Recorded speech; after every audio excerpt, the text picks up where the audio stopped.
me get the mic. Honey, I got something to say. Ooh, I like that. Can you turn that up for me?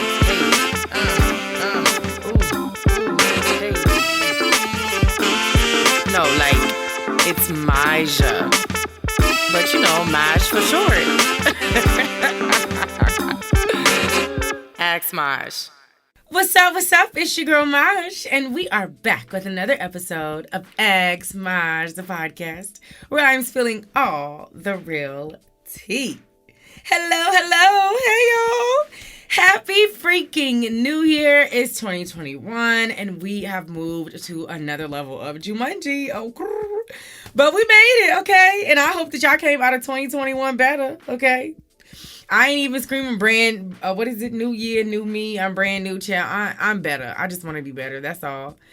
So yes, I hope that y'all had an amazing Christmas, an amazing New Year. I don't know. I'm ready for 2021. I am excited for 2021. I don't know what it has in store, but I am excited.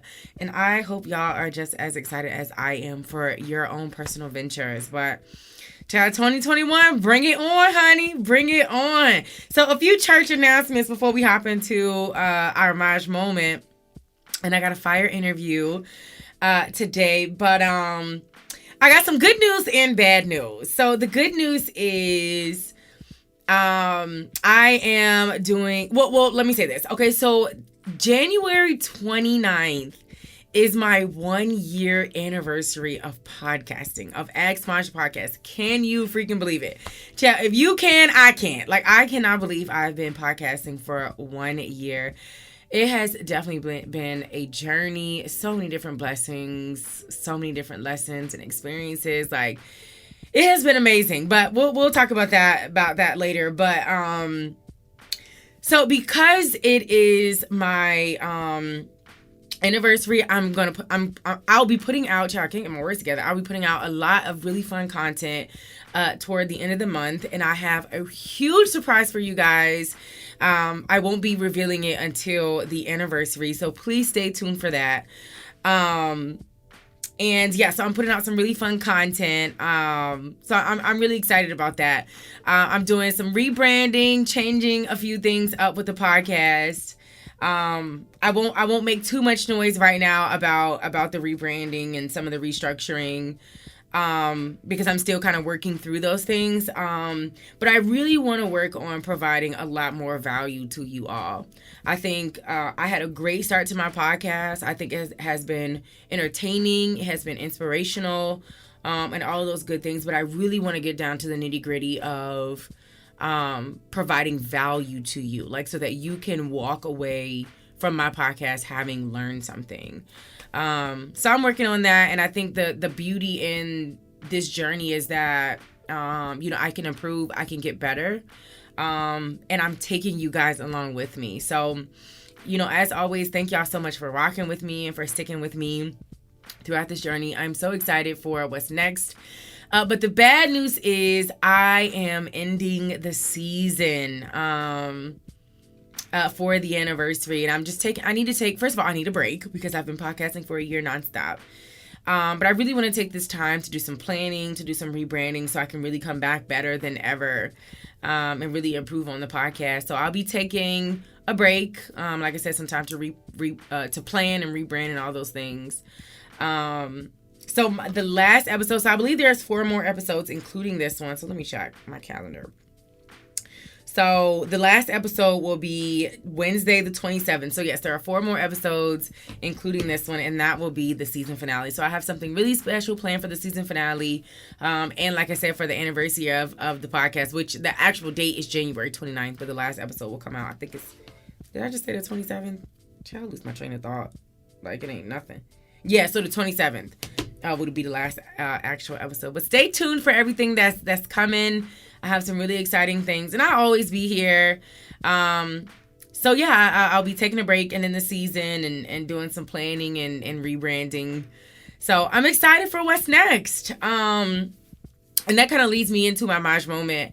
I think with 2021, or let me say with 2020, I think I really learned, well, let me say this. I am gun-ho on goal setting. That is my thing. I am a goal setter. I am a planner. That's just me. I just believe in the power of setting goals and manifesting those things. I always believe that. I preach that. But I think what happens, or what I've learned, especially in 2020, is that it's good to set goals, right? And I truly believe that God wants us to accomplish those goals, and he wants to give us the desires of our hearts. But I think what differs is that his journey or his plan for getting us to those goals is a little bit different than what our plans are, and what we think the journey looks like, to get to where we want to be. He just has so much more in store, and so much more on the path to get to where we want to be, on the journey to get to where we want to be. And it just looks completely different than what we envision and what we have in mind. So I think this year for me is all about, still setting those goals, still manifesting those things, but really letting God take the lead, right? Like telling him where I want to go, but letting him drive the car. And so with that being said, like I said, I have my goals, but I don't know what 2021 looks like. I know what I want. I know the desires of my heart. I know what my goals are, but I don't really know what 2021 looks like. And that is the beautiful part about it, because I am along for the ride as long as Jesus is driving the car. So I say all of that to say the Maj moments for this week, for this day, for this month, for however long you need it, is to expect the unexpected. And like I said, I just think there's so much beauty in that. And like I said, it's wonderful to set your goals, and it's wonderful to manifest those things, but enjoy the ride. I watched that Disney movie this weekend, called Soul, and it was a great movie. And it took me a while to really understand what the message was that they were trying to get across, but the message was that don't get so caught up in your purpose that you forget to live. And so I think that's where I got the Maj moment is expecting the unexpected. It's like, I know where I want to go, right? Like I know where I'm going. I know what my purpose is, or I'm still learning my purpose, but I know what my goals are. I know what I want to do. I know what the desires of my heart are. I know what my passions are. I know what my skills and talents are. But honey, I am just along for the ride, and I am letting God just direct my every step, my every path. I'm just letting him guide me. And the thing is, it's so beautiful. It's scary, right? Like it's scary because you don't know what's going to happen. But in the end, it is so beautiful. So I just encourage you to expect the unexpected and just enjoy the ride, honey. Let God take the lead and just enjoy the ride. So I told you I have an interview today, and I want to focus a little bit more on topics, like I said, that that provides value to you, that can inspire you, and that motivate you, and that you can take away something once you're done listening. And so today I really want to talk about what to do when you land a new role. And so this was very relevant for me because, first of all, I got a new job, y'all. So shout out to that. I thank God for that. Very unexpected. But I think, a lot of people are like, oh, new year, new me, brand new me, new year, new job. And so I just really want to talk to, and even if you are still looking for a job, I just really want to speak to, what to do once you've landed your new role, like what to think about, what to look for, what to do, how to prepare, how to get your mind right. And all those things. And I hope that you can relate to this interview and what I have to say and what she has to say. So I'll be talking to Miss Joy. Her name is Joy Zieh. I am actually not going to give her new job away because I don't think things are completely official yet.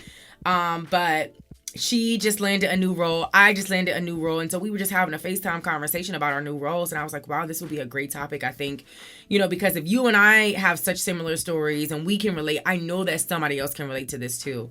So this is all about what to do, what to look out for, what to think when you've landed that new role. So let's jump right into it. Girl. I am so excited that you got to join for a second time. Honey, we done made it back to the podcast. I must be special. Okay, yes. And chat, if y'all watching this video, I hope y'all are relishing in this flexi rod set, because this thing is everything we need. Do y'all see this flexi rod?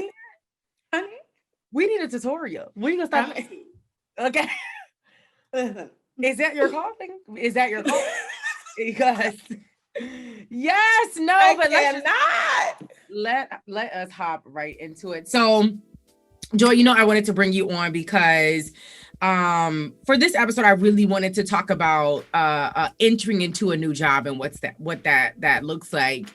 And I thought this was so important because that is sometimes a big goal for a lot of people, right? Like new year, new job, new year, brand new me. And so I think we never really have the conversation about like, okay, once you've gotten the new job, like now what? Honey, now what? What I'm supposed to do now? Once you sign that offer letter, you're getting ready to head, into your first day. I don't know about how y'all do it, but they sent you your laptop and all that good stuff. It's like, okay, what now? What do I write down? What do I think about? Right. And I just thought that you were the perfect person to really child. It was you. Okay, so let's talk about, I know I did not do a formal introduction, but let me ask you this. Have you signed your offer letter yet? I ain't signed it yet, honey, but it's there. Okay, so do we want to be specific about your new job or do we want to just talk about having a new job? We can talk about having a new job. Okay, so generally speaking, so y'all, Joy is still waiting on signing her offer letter, so we don't want to spill the beans yet until she has made things official with her employer. But both of us have discussed getting new jobs in this new year. And I think both of us can attest to the fact that this was extremely unexpected. Girl. And the Maj moment for this episode was actually expect the unexpected. And I was like, oh my God. That's perfect. Right. So perfect. Okay, so let's talk about and like I said, I know we're not gonna get too much into specifics, and I haven't even announced my new job, but for y'all listening, I got a new job. We both got a new job. Hello. Yeah, we're gonna talk about specifics later. But first, my first thing is, how did you get this new job, and what was that process like for you? Let's talk about that. How did the new job find me? Okay. No, for real. Like, I was not, honestly, truly, okay. So I saw the posting for the job. It all happened literally in a week. I saw the posting for the job on a Monday, and I looked past it and I skipped it. I was like, nah, maybe I'm not qualified for this. Not necessarily qualified, but maybe this is something I need more experience for. So I didn't even put a lot of thought in it. Like, I looked at it and I'm like, oh, this would be really dope. It was for one of the most prominent committees on the House. So I'm like, oh, this would be really dope. Whatever. Look past it. And I kid you not, the very next day, one of my chief of staff mentors had texted me because she knows, like, I was in the process of looking for a new job, transitioning from where I am now with the DCCC. Campaign season's over. There's a lot of turnaround. So she knew that I was looking, but she didn't know that I had already seen the posting for the job she texted me about. So she had texted me pretty much about the exact same job. And she told me who it was for and asked me if I would be interested in it. I literally laughed at myself. I said, LOL.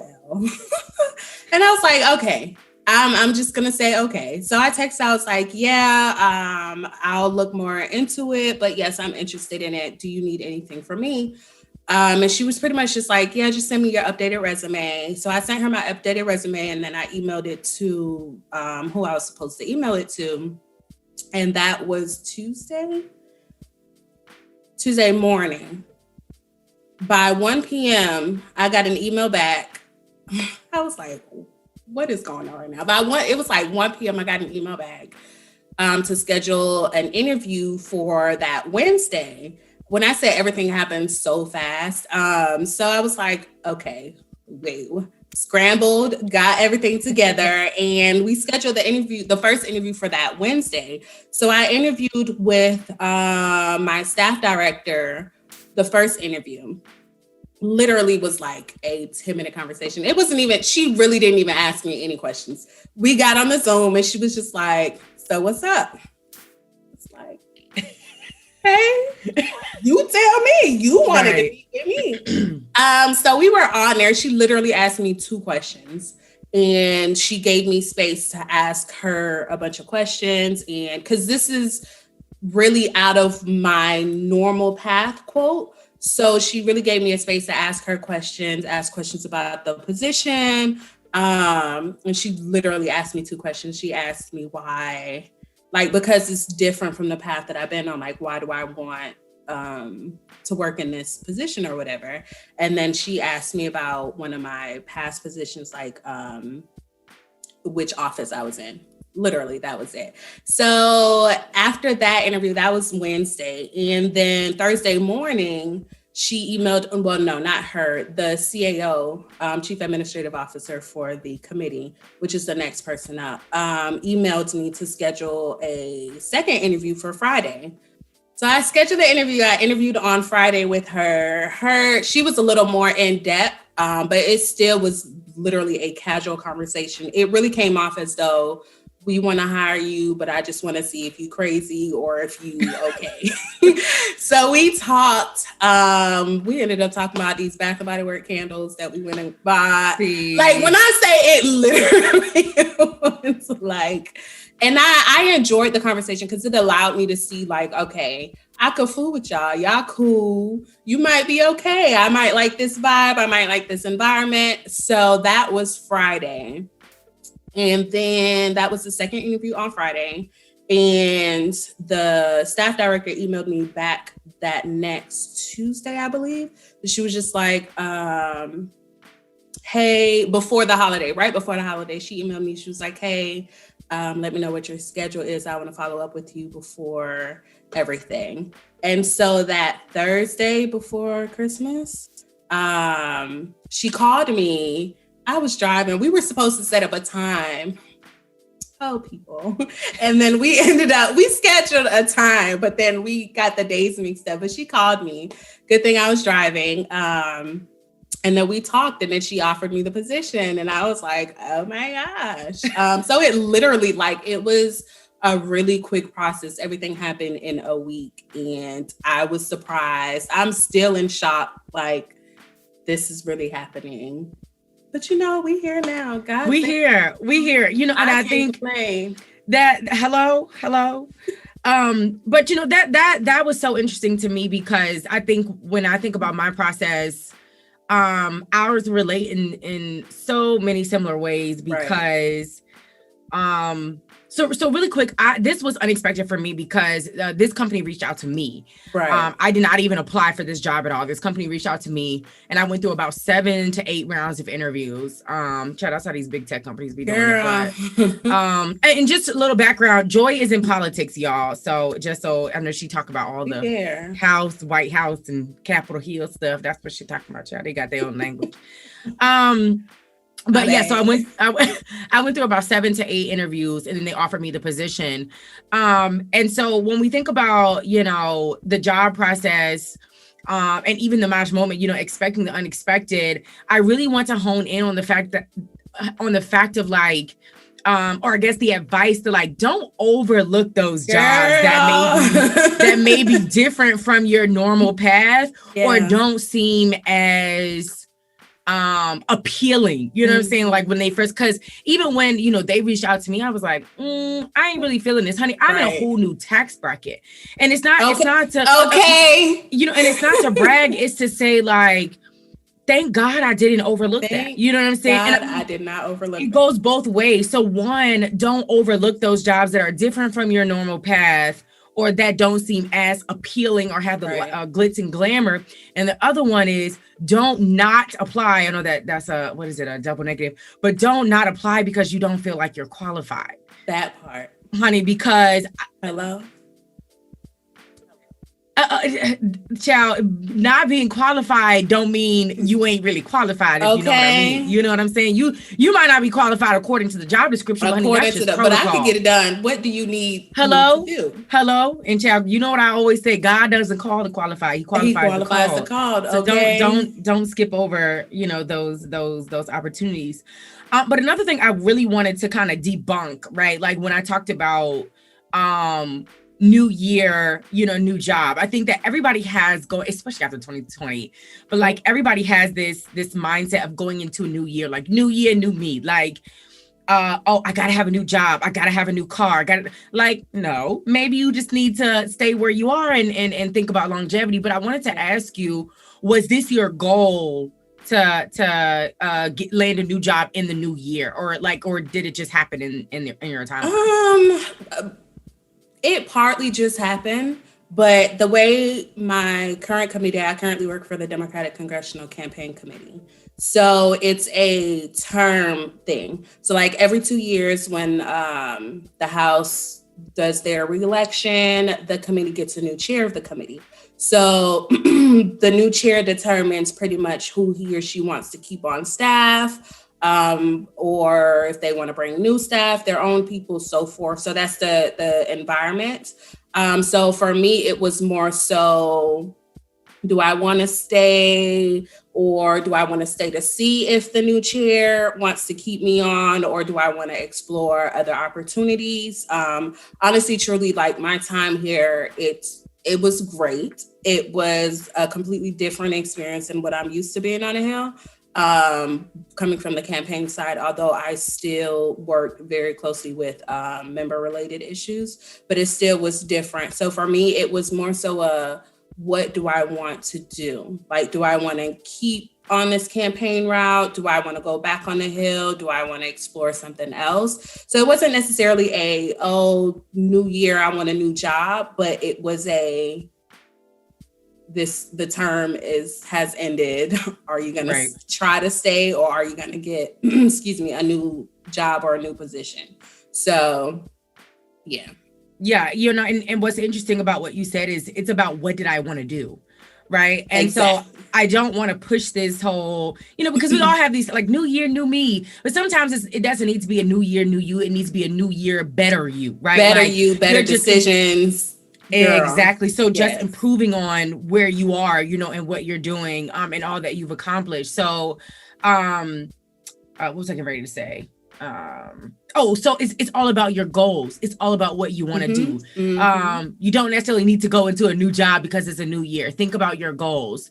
And your goals could mean going into a new year going to a new job before Christmas or during the summer. Okay.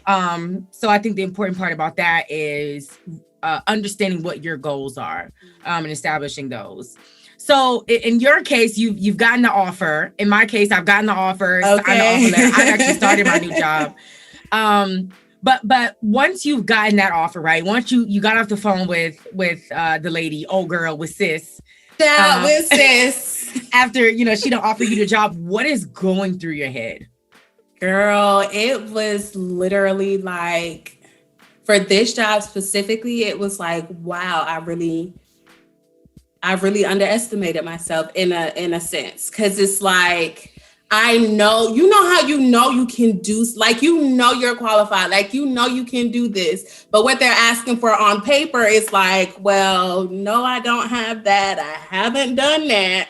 Neither have I done that. But I do know that I can get it done. It was one of those things where it's like, dang, I probably underestimated myself, because not that I didn't believe in myself. I did believe in myself, but looking at what they had on paper, or looking at the amount of experience that the person in the job probably would normally have, I didn't have that. So it was like, okay, wow, like you really believe that I can do this. So now I have to not necessarily prove to you, but I have to live up to the standard that I know I can, and live up to the standard that you believe in me. So like, as far as after getting the offer, it's like, okay, well, I know what the job is. It's more so for me now, like, how do I want to maneuver? Like, thinking about longevity, my position specifically, this is a position that like I can see myself in for a little while. So as far as how long do I want to stay here, even thinking through what would possibly be next, so that once I get in the role, once I start working, I can start building those necessary skills for whatever would be next, or building those necessary connections for whatever would be next. So it's a lot. Like, going through my mind, it's more so, don't underestimate yourself, and like, you really like you did this, like God did it, but you really did this. And then just figuring out the goals for myself while in this position, honestly. Yeah. I love how you said don't underestimate yourself. Girl. Like if I can say that every single day, and my thoughts were kind of similar to yours too. They had actually called me kind of the way they did yours, to schedule a call to tell me I got the job. Right. So, which was super weird. But and then it's funny because I remember we got on the call and she was like asking me about my weekend. I'm like, sis, I'm like, girl, we didn't get on this call for you to ask me about my weekend. Yes, girl, I'm okay. Yes, I'm great. You all right? Tomorrow's Christmas. Merry Christmas. Did I get the job or not? But I remember her offering me the job, and I remember right after I got off the call, I called my mom.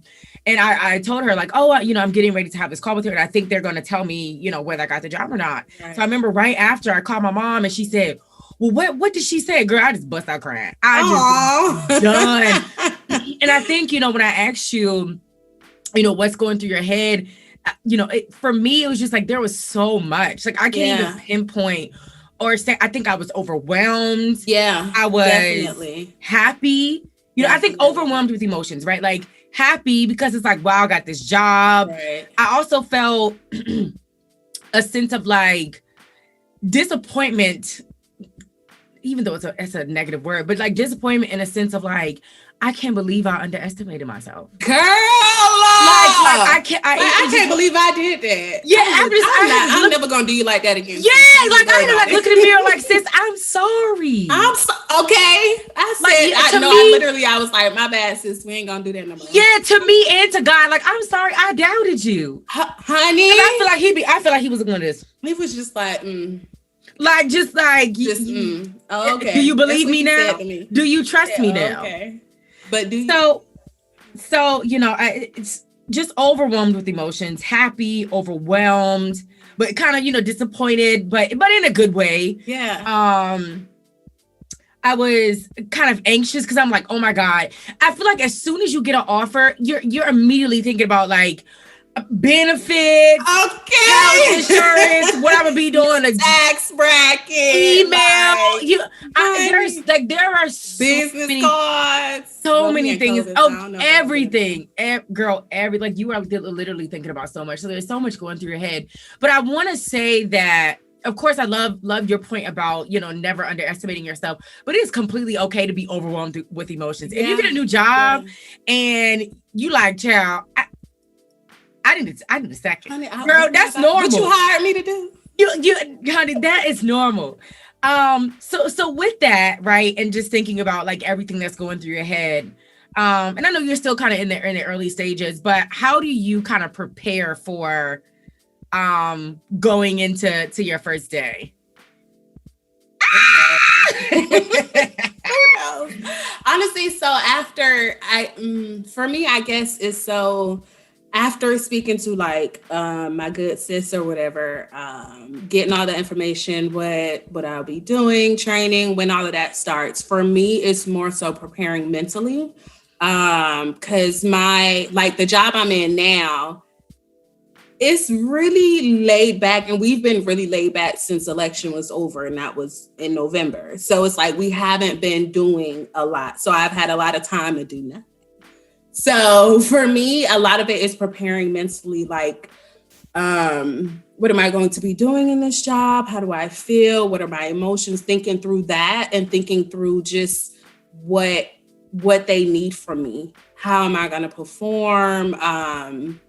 Just understanding. I mean, a lot of it in the beginning is like training and getting a hang of things, but being attentive, at least like whether it's Zoom, going into the office. I know it's a whole process, like going in, getting my ID badge, stuff like that. So thinking through those things and just thinking through like what I would need, going back and reviewing like this specific committee, reviewing its jurisdictions, like maybe, I mean, the new Congress just started, so they haven't picked up any new bills, but just looking at like last year, what they ended with as far as like bills, hearings, stuff like that, like going back, looking over. I actually watched a few videos of their old hearings to see what how things flow, and to see what the person and the last person in my position, like how they ran things, how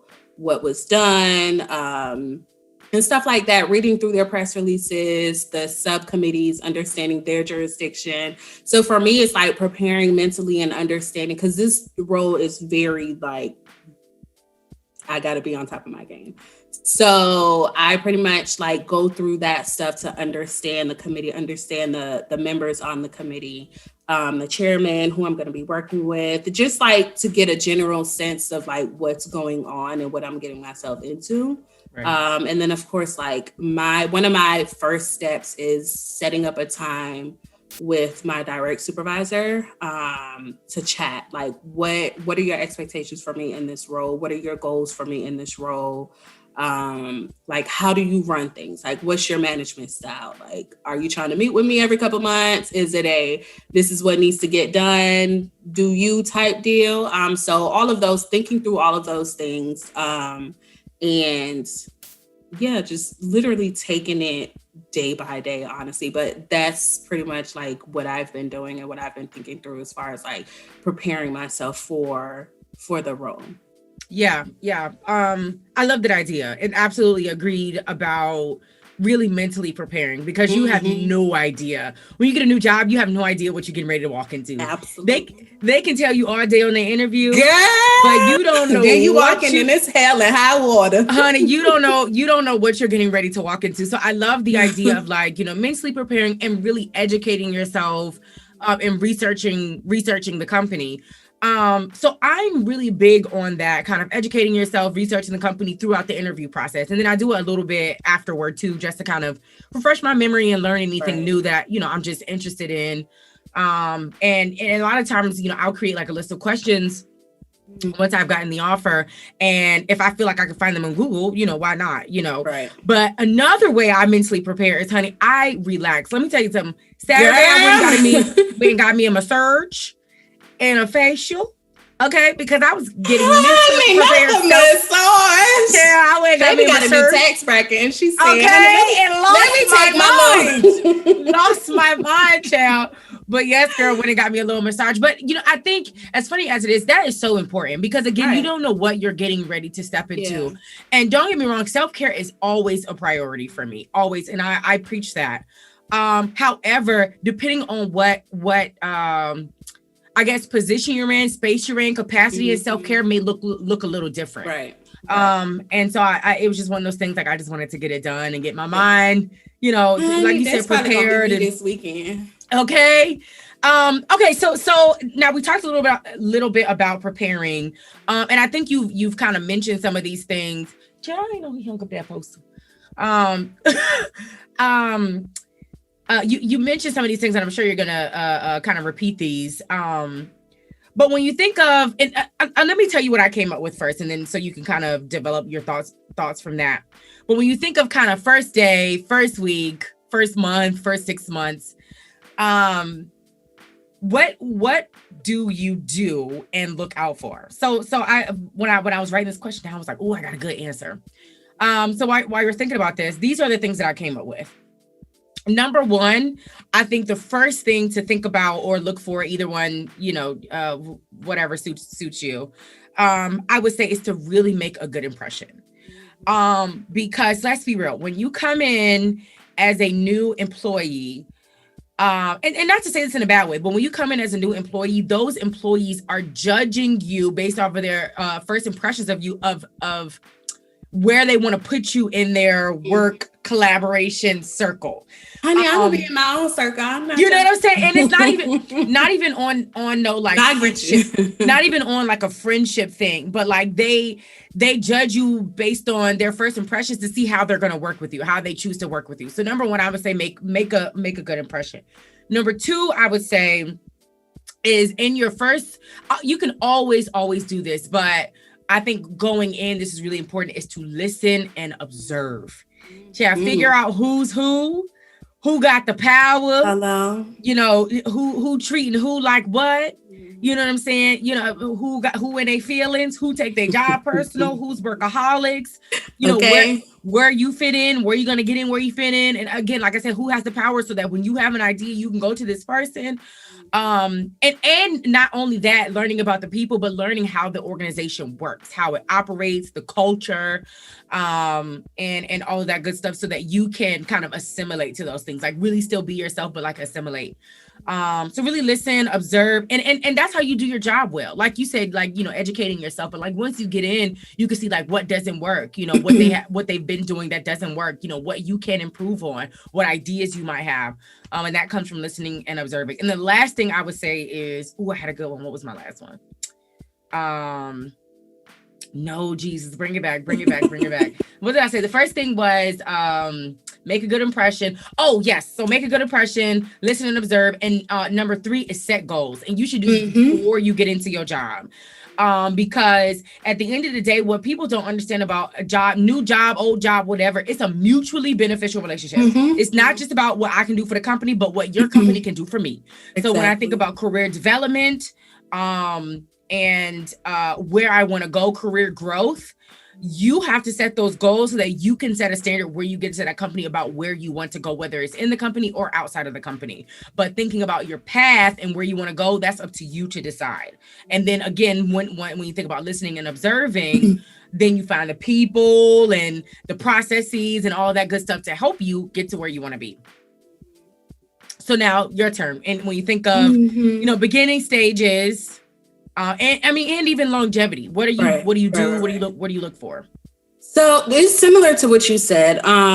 Me, I'm a very avid stalker when it comes to the company. For me, like working on the Hill is a little different than working in a corporation. You get the point. Yes. So like the environment is a little different, especially with member offices, like where I've worked. I've built relationships with people in high positions in a lot of different offices and stuff like that. So for me, if I'm seeking a job on the Hill, I'm an avid, like reaching out to my network. Hey, do you know this office? Or hey, I'm interviewing with so-and-so. Do you know him or her? What do I need to know about them? How do they, like, what's the deal? What's their working style? Like, who are they? And stuff like that. And so that's me throughout the whole interview process. So that's something that I would say, especially after you've gotten a job. I'm sure even the companies, they'll post their employees online and have the nice little happy pictures. So like, that's one thing that I do. Like once I know I'm in the second, third stages of the interview, or once I get the offer, I look at like who's on staff. I go through LinkedIn's, like, who are you? What do you do? What's your portfolio and stuff like that. So I think familiarizing yourself with who you're going to be working around, at least just a general search to see who they are, what they've done, their background and stuff like that. You don't know, you might learn what y'all have in common, which will make it easier for you to make a good impression. Like, let's say you and I find out that you're working and you have a podcast. I'm like, oh, I blog. That's something I can bring up in conversation. That's something mutual, like we can talk about to build rapport in the office. So that's one thing that I will say is helpful. Something else, like what you said about being observant, is very, very, like I'm a very sit back, see how things flow type of person anyway. So that's one thing that I definitely would say as far as understanding the work environment, understanding the dynamics. And one thing that I always do is, I know I mentioned it earlier, setting up a time with whoever my direct supervisor is to talk to them about the role, talk to them about what their goals and expectations are for me in this role, so that I can make sure like I'm living up to the person that you hired. But one thing I will say, I'm very much how do I say it? Like, I'm in the most humbling way possible. I believe that whomever, you got the interview because they believe you were qualified. So something on your resume, something about your background, something about the people that you know told them that you were qualified. So now is, for me, the way I look at it, it's my personality and who I am that gets me the job. Because on paper, it could be Jack and Jill with the same exact resume as I have. So now I have to be who I am and show you my personality, show you who I am and stuff like that in an interview. So I believe like that's one part that's helpful. So at least you've shown who you are. You've shown the type of person, like you're not stoic or you're not just like cold shoulder, like you're very, hey, I'm here, let's do the job, stuff like that. So I will say being able to at least try to be open and try to show your personality and show who you are, rather than like being true to yourself, just to show that you're active, you're open to helping and being a part of the team. And then the last thing you also mentioned is setting goals for yourself, like what you want to accomplish while you're in the position. And like I mentioned earlier, if this is something, especially if it's an entry-level position, if this is a position where you only see yourself for a year and a half, understanding your goals in the position, thinking through what you want to do next, and then placing yourself in positions to gain those skills. So like on the Hill, let's say somebody starts as a staff assistant and they want to move up to a legislative correspondent. So you'll understand LCs do a lot of writing. So while in your staff assistant role, you need to put yourself in different positions to start doing more writing or whatever your goal is for the next position, or whatever you want to do the next position, understanding what that job description is and putting yourself in different situations to gain those skills. Absolutely. So I think we kind of relate on that. Okay, so yes, we have a few more minutes, and I do have one more question for you. What advice do you have to be confident and succeed in a new role? That's a good one. I think it goes back to what I mentioned earlier. You got the role and you got the position because they believed that you can do what needs to get done. And that's something that I've been repeating to myself since I got this new role. Because sometimes we can doubt ourselves. Sometimes we're like, oh, well, I'm the new person, or, oh, well, the person before me had all these accolades and did this, that, and the third, or, oh, my direct supervisor has 10 degrees and this person does that. Like, no, seriously. So for me, I would honestly keep reminding myself, like, you got this role because they believe that you can do it. Now you have to believe that you can do it too. And for me, that comes in different ways. I pray, I meditate, I think through things mentally. Like, as far as advice, one advice that an old supervisor gave me that's really stuck with me, he said, if it's not hard in the beginning, you didn't aim high enough. Ooh. So it's going to be hard in the beginning. If you aimed high enough, it's going to be hard in the beginning. So you just have to truly believe in yourself, whether you have to write it down, stick a note on your mirror that you see it every day. They hired you because they believe you can do it. I promise you, if you repeat it over and over, you're going to get to a point where you start to believe in it. Something else, sometimes you just have to decide to believe in yourself. Right. Like, you have to decide, yes, I'm qualified. Yes, I can do this. Yes, God put me in this position for a reason. Yes, I can do it. And that's a lot for me as far as like how I get through things. Because sometimes it can be hard. Sometimes we're like, oh, well, I don't think I'm qualified. I don't think I'm this and that. And another thing I will say is to build relationships with people around you in the company, on the Hill, people that believe in you. Because there were a lot of times in one of my previous positions where my direct supervisor sometimes made me feel like I wasn't like I can't do what you wanted me to do, or I wasn't, quote, qualified. But I had people around me or people in other offices that I could go and talk to, and they would remind me that I'm still in this position and they have not fired me because I am qualified and I can do it and I have been doing it. So I think it's really important, especially in the work environment, because we start to compare with our coworkers and stuff like that, to have people, or at least one person, that you can truly go to, that can remind you that, yes, you can do it. Yes, you're still here. They have not fired you. They hired you because they believed you can do it. So that would be my advice, child. Absolutely. And to, child, you know how they say in the email, to piggyback off of. I will say that. Piggyback. Okay. No, but literally. You talked about, being qualified, right? Like, you got to know that, they picked you for a reason.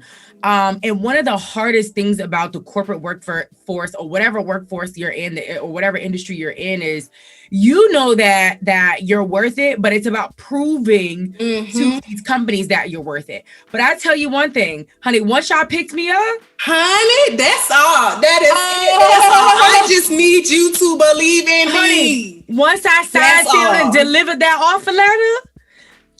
So I will say this. When we think about being confident and succeeding in your role, the advice that I have is, my thing is, you can doubt yourself all day about getting a job. But once you have that job, honey, show them who you are and what you got. Because, honey, you messed up. Well, I mean, you had the right one. Okay, right one. Okay. Promotion is at you.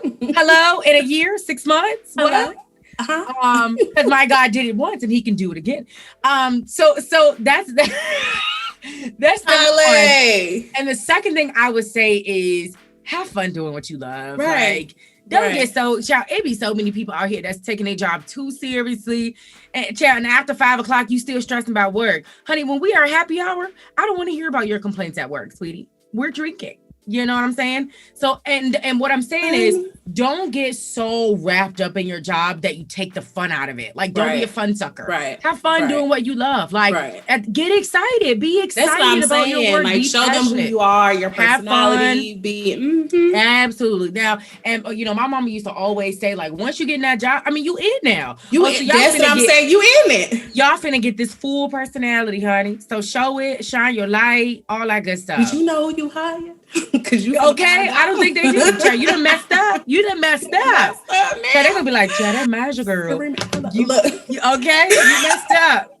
But yes, okay. So that is all the questions that I have. This was great. This was great. Awesome. It was great. I'm not gonna talk for long because I do gotta run. But I'm just making some changes to my podcast. And you know what? And I gotta run, Jay. I gotta run. Calendars booked and busy. No, but I'm making some changes, and I really want to start having a lot more just authentic conversations. About things that we all deal with, like that we can relate to. Like, I feel like our situation is so similar in this. And I think, and the thing about it is, I'm like, if your situation and my situation are similar, I know somebody else can relate to this. Yeah. I know somebody else can relate to this.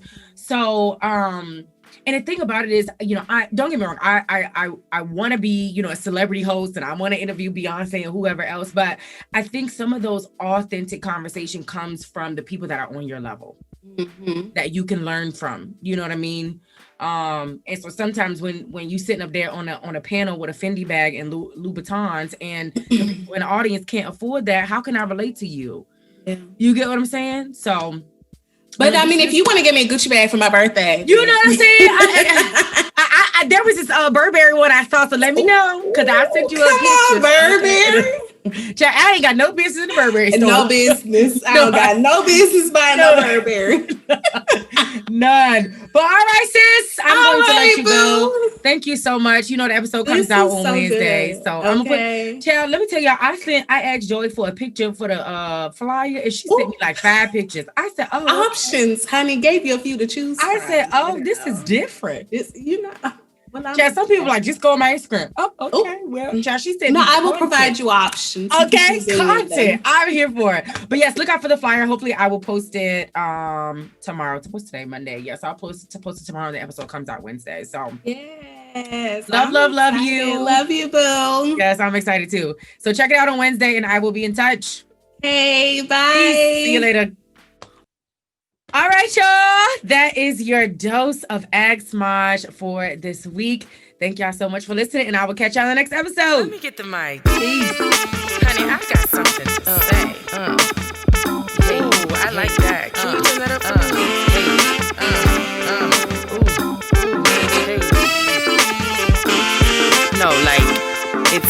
Elijah. But you know, Maj for short. Ask Maj.